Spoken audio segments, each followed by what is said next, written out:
श्री राधा। नारद भक्ति सूत्र संख्या 9। तस्मिन् अनन्यता तत् विरोधिषु उदासीनता च। उस प्रियतम में अनन्यता और उसके प्रतिकूल विषय में उदासीनता को निरोध कहते हैं। देवऋषि नारद जी अब अपने भक्ति के 9वें सूत्र में बताते हैं कि निरोध शब्द का जो प्रयोग है उसकी परिभाषा बताते हैं। 8वें सूत्र में बताया कि समस्त कर्मों का त्याग निरोध है। उससे पूर्व 7वें सूत्र में बताया कि भक्ति स्वयं निरोध रूपा है, यानी भक्त को कुछ करना नहीं है, भक्ति स्वयं करती जाएगी। निरोध शब्द श्री भागवतम जी में भी आया है। भागवत के 10 लक्षणों में 10वें स्कंद को निरोध लीला कहा गया है, यानी भगवान स्वयं भक्तों के हृदय में कैद हो जाते हैं। निरोध का अर्थ भक्त कैद में हो गया, अब तो भगवान को छोड़कर कहीं जाएगा नहीं, जा ही नहीं सकता, इसको कहते हैं निरोध। इसकी कई परिभाषाएं हैं, इसलिए अब आगे श्री नारद जी एक अलग परिभाषा बताते हैं।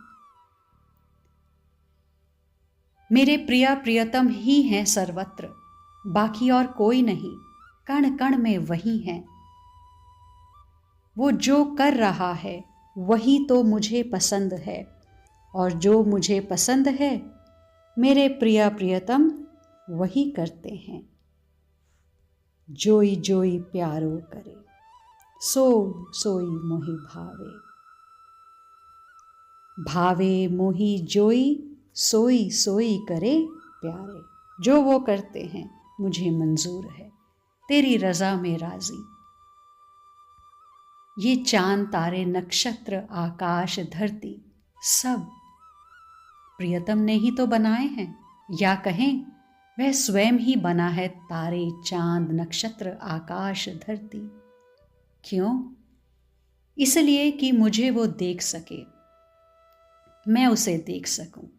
आहा, कितना ख्याल रखता है मेरा प्यारा। वो आता है मेरे पास, मेरे दरवाजे पर खड़ा हो जाता है, सांकर खटखटाता है, आवाज देता है, पर हम ढीठ सुनते कहाँ हैं। वो नील सुंदर खड़ा है, और आज से नहीं सदियों से खड़ा है, आवाज दे ही रहा है, सुनो तो, पुकार रहा है, पर हमें फुर्सत कहाँ। जब हमारे फोन में कोई सत्संग का संदेश आता है, जब हमारे फोन में कोई सत्संग खुलता है, कोई ऐसा संदेश खुलता है, तो ये कौन है? वही तो है नीलमणि, हमें चेता रहा है, पर हमें फुर्सत कहाँ। हम तो स्क्रॉल करते जाते हैं, अनदेखा अनसुना कर देते हैं। वह हमें मौका दे रहा है हर इतवार को एक साथ बैठने का, संकीर्तन करने का, सत्संग करने का। पूरा सप्ताह आप कीजिए ना अपने काम, इस संसार के काम, पर सप्ताह में एक बार तो बैठ जाइए, संग कर लीजिए, एक साथ मिलकर गुणगान कर लीजिए। पर तब भी बहाने ही बहाने हैं हमारे। वह कितना प्रेम करता है हमसे, कभी विचार करो। क्या जरूरत पड़ी है उसे, लेकिन वो करता है। वो स्वयं अनन्य है, पर हम अनन्य नहीं हैं। वो हमारा ख्याल रखता है, पर हमारा ख्याल अभी उसकी तरफ नहीं है। वो अनन्य है, वो हमको ही मानता है, हमको ही जानता है। भक्त तो उसके लिए सर्वस्व हैं, पर क्या वह हमारे लिए सर्वस्व हो पाया है, या अभी भी हमारा मन इस संसार में ही हिचकोले खा रहा है। हम दिन में 2 बार श्री बांके बिहारी जी के दर्शन करने जाते हैं, कई बार साधक ऐसा कहते हैं। तो हमें समझना है कि हम तो दिन में 2 बार ही उसके दर्शन करने जाते हैं, पर वो तो 24 घंटे हमारे दर्शन कर रहा है। हमारे अंदर ही बैठा है परमात्मा बन के, चिता रहा है, बार बार हमें स्मरण करा रहा है। अनन्य बनो, बस उसी के और किसी के नहीं। कबीरा काजल रेख हूँ, अब तो दई न जाए, नैननी प्रियतम रम रहा, दूजा कहाँ समाए। इसका अर्थ है अनन्यता। सर्वत्र श्याम ही श्याम है, पूरी सृष्टि श्याममयी है। सृष्टा श्याम है तो संपूर्ण सृष्टि श्याम है। श्याम में जगत है और जगत में श्याम है। प्रेममय पुरुष और प्रेममय प्रकृति को कौन अलग कर सकता है। जहां देखते हैं श्याम को, श्यामलता ही दिखाई देती है, लाल की लाली ही दिखाई देती है। पर अद्भुत बात तो तब हो जाती है जब हम स्वयं लाल हो जाते हैं। संत कबीर दास जी का यह प्रसिद्ध दोहा है, जिसका अर्थ है कि जब व्यक्ति ने सर्वव्यापी ईश्वर की लाली चेतना प्रेम को देखने का प्रयास किया तो वह स्वयं भी उसी चेतना और प्रेम में लीन हो गया।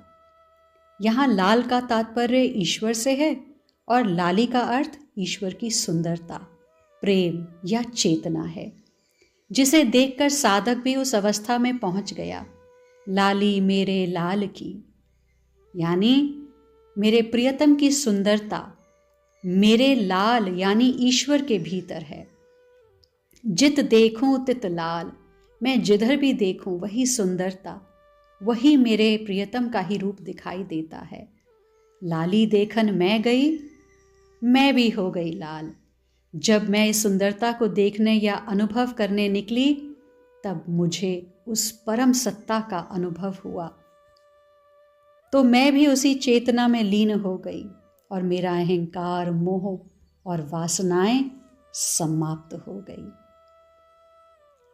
यही तो चमत्कार है अनन्यता का, यही चमत्कार है नाम जप का इस कलयुग में। कलयुग केवल नाम आधार है, बस हमें नाम जपना है, बाकी स्वयं नाम भगवान सब करवा लेंगे। प्रियतम में अनन्यता और उनके प्रतिकूल विषय में उदासीनता। कानन दूसरों नाम नहीं सुने। यह बड़ी उपयोगी बात है यहाँ पर हमारे लिए। प्रियतम का जहाँ नाम नहीं है ना, प्रियतम की जहाँ चर्चा नहीं है, वहाँ इस बात का विरोध करो नहीं। भक्त विरोध करता ही नहीं है। हाँ, वो भीतर ही भीतर उदासीन हो जाएगा, उस व्यक्ति के प्रति उदासीन हो जाएगा जो उसके प्रियतम को पसंद नहीं करता। वो स्थान के प्रति उदासीन हो जाएगा जो स्थान उसके प्रियतम की चर्चा से परहेज करता है। ये बड़ी अच्छी बात है प्रेमियों के लिए। किसी से रोष मत करो, मत झगड़ा करो, मत कहो कि तुम भगवान की चर्चा क्यों नहीं करते। ऐसा कहकर कलह मत मचाओ, कोई लाभ नहीं होगा। अपितु आपका मन मंदिर जहाँ प्रियतम विराजे हैं उनको कष्ट होगा, क्योंकि कलह से ताप होता है हृदय में, और ताप होगा तो हमारे प्रियतम झुलसेंगे ना, क्योंकि उनके तो कोमल श्री अंग हैं। इसलिए जहाँ प्रियतम विषय में बातचीत ना हो, चर्चा ना हो, उदासीन हो जाओ। धीरे धीरे उस स्थान को छोड़ दो, उस व्यक्ति के संग से दूर होते चले जाओ।